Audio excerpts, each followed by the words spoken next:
ये अपने ही अकाउंट से पैसे नहीं निकाल सकते, एक हद से ऊपर ये स्टॉक मार्केट में नहीं जा सकते। सर ये आर्टिकल 23 जो 23 है हमारा और 818 का तो खिलाफ वर्जी है, ये एक शख्सी आज़ादी की।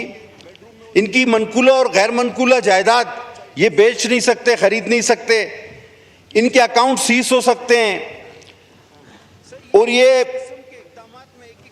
इनके सर आर्बिट्री परसेंटेज, एक ख्याली परसेंटेज सेट की गई है, वो है 130%। अगर ये अपने लास्ट गोशवारे से 130% के करीब नहीं आते तो ये अब ये सर ये ख्याली हद है जो एफबीआर ने मुकर्रर की, इसको समझना चाहिए। और ये अगर उस 130% के करीब नहीं तो इनको किसी भी वक्त गलत करार दिया जा सकता है। इसमें कुछ चीजें लिखना आप भूल गए हैं जो नॉन फाइलर के लिए और भी लिखी जा सकती हैं। ये अपने बच्चों के खतना नहीं करा सकते और अगर ये रिश्ता मांगेंगे तो इनको कोई रिश्ता नहीं देगा, ये समोसे खरीदेंगे तो साथ में चटनी नहीं मिलेगी और चलते हुए ये दो पैरों का इस्तेमाल नहीं कर सकते, एक पैर से लंगड़ा के चलेंगे ताकि दूर से पता चले कि ये नॉन फाइलर जा रहा है। तो सर ये तमाम चीजें जो है ये मैंने आइन के वो आर्टिकल भी बताए जिसके ये खिलाफ है। अब आगे चलें सर, ये 138 और 140 टैक्स की वसूली। अब ये टैक्स की वसूली कम और बत्तागिरी ज्यादा है सर, मेरे ख्याल में रिकॉर्ड टूटने वाला है आप लोगों का। ये कुछ मखसूस हालात में जिस तरह हमारे साथ कराची में होता था, नोटिस दिए बगैर ही अकाउंट्स मंजमद और रकम निकाल लेगी एफबीआर, यानी नोटिस नहीं देगी, अकाउंट्स मंजमद कर देगी और रकम निकाल देगी। सर ये 104 आपका आर्टिकल है मुनसिफाना ट्रायल का कॉन्स्टिट्यूशन में, ये उसकी शदीद खिलाफ वर्जी है सर। ये कारोबारी अफराद को टोटल एफबीआर के रहमो करम पर करता है। सर ये एफबीआर को क्या आप कोई जल्लाद बनाने जा रहे हैं? नैब से तो चले ये भी बात हो चुकी, मैं रिपीट नहीं करूंगा। मतलब मुझे समझ में नहीं आ रहा कि ये हुकूमत को किसने मशवरा दिया है। मुझे यकीन है कि इस हुकूमत में इतने काबिल लोग हैं, मेरे बड़े भाई तारड़ साहब की तरह, कि वो ये नहीं कर सकते थे। ये बाबुओं ने कुछ इनको लिख के दिया और उन्होंने पढ़े बगैर ही हमारे सामने इसको रख दिया है। अगर ये इसको पढ़ते तो मैं नहीं समझता कि वो ये बातें यहां लाते। अब सर इनलैंड रेवेन्यू ऑफिसर की तैनाती को दे दे, ये 175C है सर इनका 175C। ये कहते हैं किसी भी कारोबारी मकाम पर एक शख्स को एफबीआर जाके खड़ा कर देगा कि देखो ये कारोबार से किस तरह नफा नुकसान हो रहा है। यानी आपके ऑफिस में भी वो आपके सर पे खड़ा हुआ होगा, आपकी फैक्ट्री में भी आप वो तैनात कर सकते हैं, आपकी दुकान पर भी लाके उसको एक कुर्सी दे के बिठा सकते हैं। वो सर इसमें अच्छा हुआ ये नहीं लिख दिया इन्होंने कि बेडरूम में वो देखे कि राइट साइड पे इसको सोना है या लेफ्ट साइड पे सोना है, वो भी ये फैसला करे ये आदमी। ये अच्छा हुआ ये इनसे रह गया। सर ये इस किस्म के इकदामात में एक एक करके आपको बता रहा हूं। अब सर सेक्शन 14AC, ये सर मनकूला और गैर मनकूला जायदाद की मुंतकिली है सर। अब जो शख्स सेल्स टैक्स एक्ट में रजिस्टर्ड नहीं, वो ये सारी चीजें नहीं कर सकता। इसमें टैक्स गुजार को सुनने का कोई हक नहीं और ये टोटल अफसरान के रहमो करम पे होगा। और सर यानी कि अब इनकम टैक्स का एक ऑफिसर, पहले आपको उसके पास पेश होना पड़ेगा और आपको बताना पड़ेगा कि मैं क्या चीज खरीदने के काबिल हूं और मैं क्यों काबिल हूं, मैंने ये पैसे कहां से लाए, कैसे आए। और अब मैं सर खरीद ले तो उसके बाद तो टैक्स वो हमेशा देता ही है, लेकिन अब पहले आपको बताना होगा कि मैं फलां चीज खरीदना चाहता हूं। अब वो उस पर मुनस्सर है, वो कहे कि भाई तुम नहीं खरीदो। यानी हक के कारोबार भी मशरूत कर दिया गया है इनकम टैक्स के ऑफिसरों से कि वो अब आपको बताएंगे कि आप क्या खरीद सकते हैं, क्या बेच सकते हैं, क्यों खरीद रहे हैं, क्या खरीद रहे हैं। अब ये कोई अक्लमंदी वाली चीजें हैं। यानी आपको अपना, यानी एक शरीफ इंसान उसको कायल करेगा एक 17, 18, 19 ग्रेड के अफसर को कि भाई ये मैं चीज बेचने या खरीदने जा रहा हूं, मेहरबानी करके इजाजत दे दो, और वो फैसला करेगा उस शरीफ शहरी का कि हाँ भाई तुम ये करो या ना करो, उसके दिल में आए तो कहेगा नहीं, सवाल ही पैदा नहीं होता। अब सर ये सेक्शन इनका है 37AA और AA, ये इनलैंड रेवेन्यू, ये शक की बुनियाद पे, ये शक की बुनियाद पे किसी को भी गिरफ्तार कर सकते हैं कमिश्नर की इजाजत के बगैर। सर ये इख्तियार तो नैब को भी नहीं था, ये इख्तियार FIA को भी नहीं है, ये सिर्फ इजराइल के पास है। ये इख्तियार अल्लाह ने सिर्फ इजराइल को दिया और अब इन्होंने FBR को दे रही है कि बगैर नोटिस के इजराइल अल्लाह ताला के हुक्म पर जब चाहे किसी की जान ले सकता है। ये इजराइल के बाद ये इख्तियार सिर्फ इनकम टैक्स को दिया जा रहा है। बहरहाल, और उसके गिरफ्तारी के बाद तहकीक होगी कि आया ये शख्स गलत था या सही। अब आपको पकड़ के जूते मारते हुए हथकड़ी लगा के रोड से ले जाएं कमीज उतार के, और 2 घंटे या 4 घंटे दूसरे दिन बाद कहें कि नहीं यार ये शरीफ आदमी था, छोड़ दिया। ये कहां की अक्लमंदी है कि गिरफ्तारी के बाद एक शरीफ इंसान के उसको जो है बेगुनाह करार दिया जाए। ये सेक्शन 37A और AA है, ये पढ़ लेते काश। अब सर ऑडिट फर्म्स का मामला, आखिरी बात इस पर करूंगा फिर आगे चलता हूं, वैसे तो बहुत सारी बातें हैं। सर ये ऑडिट ओवरसाइट बोर्ड जो होते हैं, ये स्टॉक एक्सचेंज की ऑडिट ओवरसाइट बोर्ड जो है वो खुद अपनी जो है वो इनकी चार्टर्ड अकाउंटेंट जो इंस्टीट्यूट ऑफ चार्टर्ड अकाउंटेंट वो इनका ऑडिट करती है। सर अब एक ऑडिटर पे भी ऑडिटर बिठा दिया है। अब इन्होंने बजाय इंस्टीट्यूट ऑफ चार्टर्ड अकाउंटेंट के ICAP पे ये एक इदारा है उसको ये भेजेंगे और अपनी मर्जी के फैसले कराएंगे। सर आखिर ये सारी चीजें करके ये क्यों समझते हैं कि पाकिस्तान में कारोबार फैलेगा फूलेगा, कोई यहां आकर इन्वेस्टमेंट करेगा? कोई पागल हो गया भाई कि जिसके घर में तुम आदमी खड़ा कर दो, जिसकी दुकान में आदमी खड़ा कर दो, जिसके मकान पे आदमी खड़ा कर दो, जिसकी फैक्ट्री पे आदमी खड़ा कर दो, तुम्हारे पास आकर इन्वेस्टमेंट करेगा, कारोबार करेगा। सर ये मुल्क का पट्टा बिठाने वाली बात है। ये पता नहीं किसने इनको बजट लिख के दिया, और इनकम टैक्स को ऑफिसरों को तो मैं कहता हूं इजराइल बना दिया। मैं बार बार कहना चाह रहा हूं। अच्छा आप कह रहे हैं जी सोलर पर 18% टैक्स, बिल्कुल भी नहीं करेंगे हम इसकी हिमायत। अच्छा कह रहे हैं इंपोर्ट पर 18% टैक्स, आप मुल्क में जो है वो सोलर जो है वो खरीदे। वो भाई आपने मुल्क में इंजीनियर कौन से पैदा किए हैं, वो कौन सा इतना अच्छा सोलर पैनल बना रहे हैं?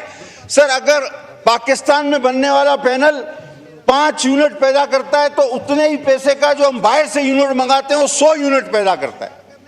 आप या तो मुल्क में सोलर की उसी तरह की उस स्टैंडर्ड की मशीन लगाते, इंडस्ट्री लगाते, आप उसी सतह के सोलर पैनल बनाते जिस तरह के चाइना से आते हैं, जापान से आते हैं, जर्मनी से आते हैं।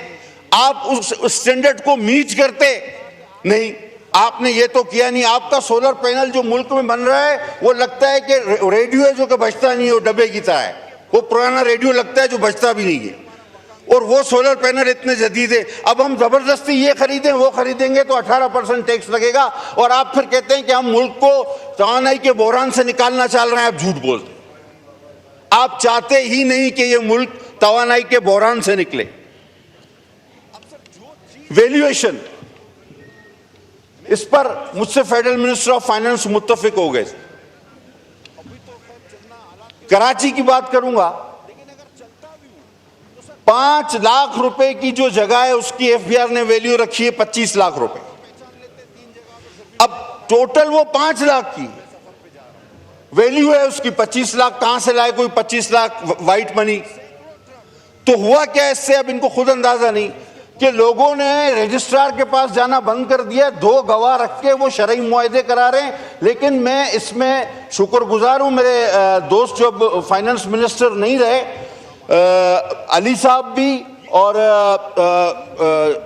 हमारे फाइनेंस मिनिस्टर भी, ये मुझसे एग्री करते हैं कि हाँ ये गलत है। इन्होंने एक चीज़ कही थी मुझे कि आप मुझे निशानदेही करें। सर मैं अपने हल्के तक की तो निशानदेही कर सकता हूँ कि कहाँ की जो है ना रकूम गलत रखी गई है, वैल्यूएशन हाई रखी गई है, लेकिन पूरे कराची का सर्वे सर मैं ये इन जल्लादों से, इजराइलियों से करा ले सर, इतनी बड़ी जब इनको इतने इख्तियारात दिए इनकम टैक्स वालों को, तो ये इनसे करा लेना। हम एक पूरी कराची का सर्वे मैं कहां से जाके करूं सर? अब आप आ जाए सर, एक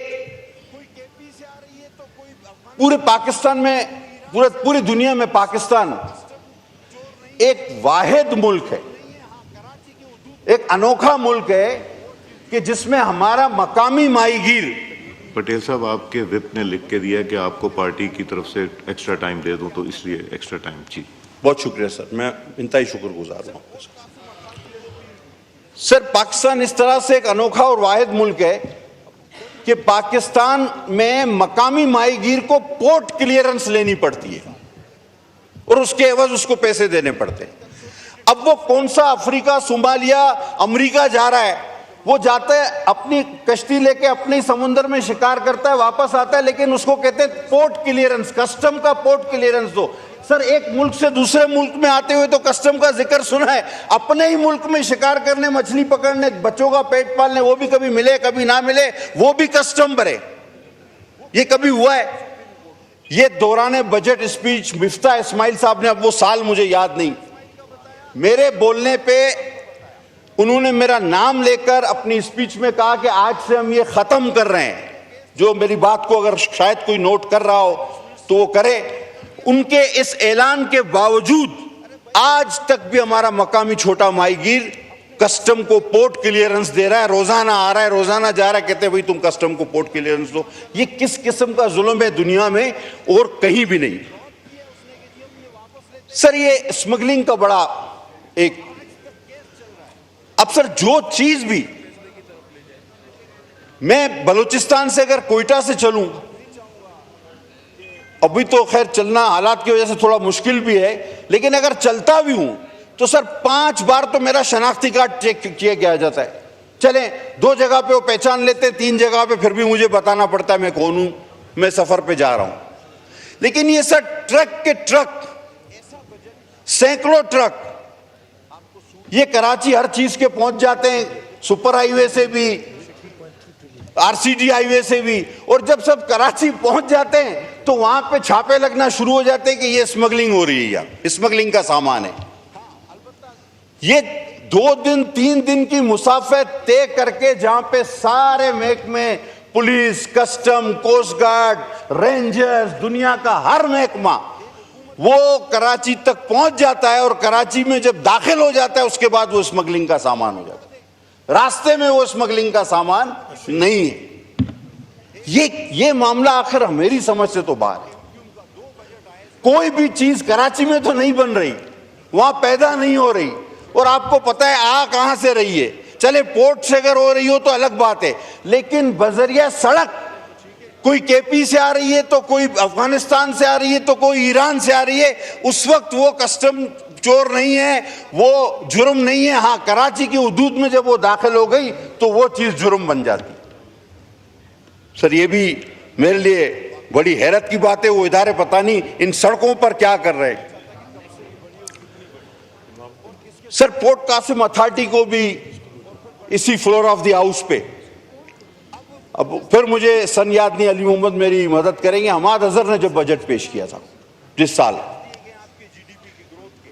फेडरल कंसोलिडेटेड फंड से निकाला गया था, आइटम ड्रॉप किया गया था, आइटम नंबर 8 था या 9 था बजट का। फ्लोर ऑफ द हाउस पे मिनिस्टर ने आइटम ड्रॉप किया, अख्तर मेंगल, असलम बूतानी साहब के कहने पे, जो उस वक्त आपके इत्तादी थे, लेकिन वो गजेट में छप गया, और आज भी वो केस चल रहा है सुप्रीम कोर्ट में।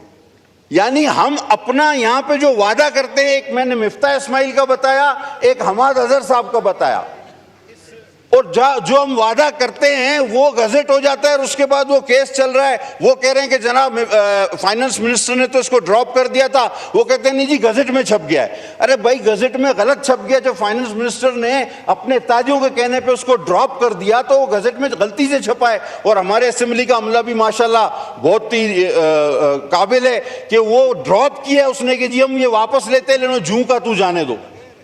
वो आज तक केस चल रहा है। खुदा के वास्ते इसको भी किसी फैसले की तरफ ले जाए। मैं सर आज नहीं चाहूंगा कि माहौल जरा भी तल्ख हो, क्योंकि हम वैसे ही आलमी तलखी का शिकार है इस वक्त। मैं सिर्फ इतना कहना चाहता हूं सर